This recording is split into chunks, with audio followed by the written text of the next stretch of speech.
যারা অস্ত্রের জঞ্জনী জড়ি রক্ত ঝরানোর চেষ্টা করছে সেই ছাত্রদের এবং ছাত্র শিবিরকে আমরা আহ্বান জানিয়েছি, সহিংসতা পরিহার করুন, গুপ্ত রাজনীতি পরিহার করুন। বর্তমান প্রেক্ষাপটে একমাত্র নিষিদ্ধ সংগঠন হচ্ছে ছাত্রলীগ। যদি কেউ গুপ্ত রাজনীতি করতেই চায় সেটা ছাত্রলীগের করা উচিত।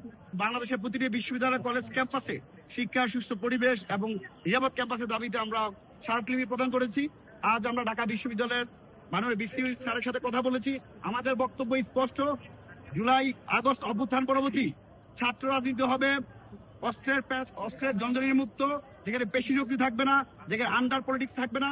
যারা এই ধরনের গুপ্ত ভিত্তিক রাজনীতি করে, যারা অস্ত্রের জঞ্জনী জড়ি রক্ত ঝরানোর চেষ্টা করছে সেই ছাত্রদের এবং ছাত্র শিবিরকে আমরা আহ্বান জানিয়েছি, সহিংসতা পরিহার করুন, গুপ্ত রাজনীতি পরিহার করুন।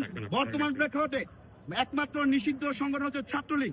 যদি কেউ গুপ্ত রাজনীতি করতেই চায় সেটা ছাত্রলীগের করা উচিত। এমন এক প্রেক্ষাপটে যারা ছাত্র শিবিরের বিভিন্ন নেতা কর্মীরা অনলাইনে হেড স্পিচ ছড়াচ্ছে, আমরা তার নিন্দা জানিয়েছি এবং ঢাকা বিশ্ববিদ্যালয়ের ভিসি মহোদয়ের কাছে আমরা দাবি জানিয়েছি অনতি বিলম্বে যেন ঢাকা বিশ্ববিদ্যালয়ে ক্রিয়াশীল সকল ছাত্র সংগঠন নিয়ে বাংলাদেশের রাজনীতি কোন পথে যাবে, রাজনৈতিক গতিপথ নির্ধারণ করার জন্য ক্রিয়াশীল ছাত্র সংগঠন নিয়ে যেন উনি মিটিং আহ্বান করেন।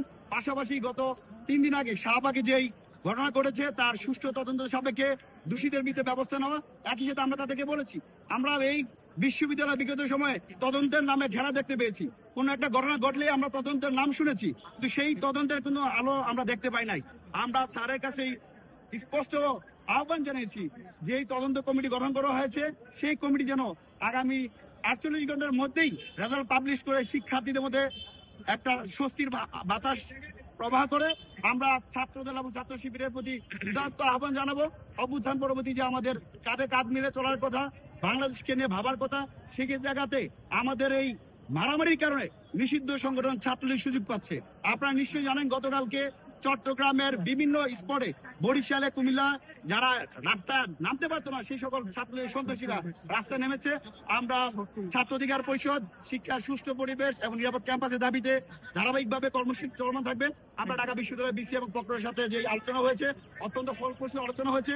আমরা চাই সেটা দ্রুত সময়ের মধ্যে যেন বাস্তবায়ন হয়। ধন্যবাদ।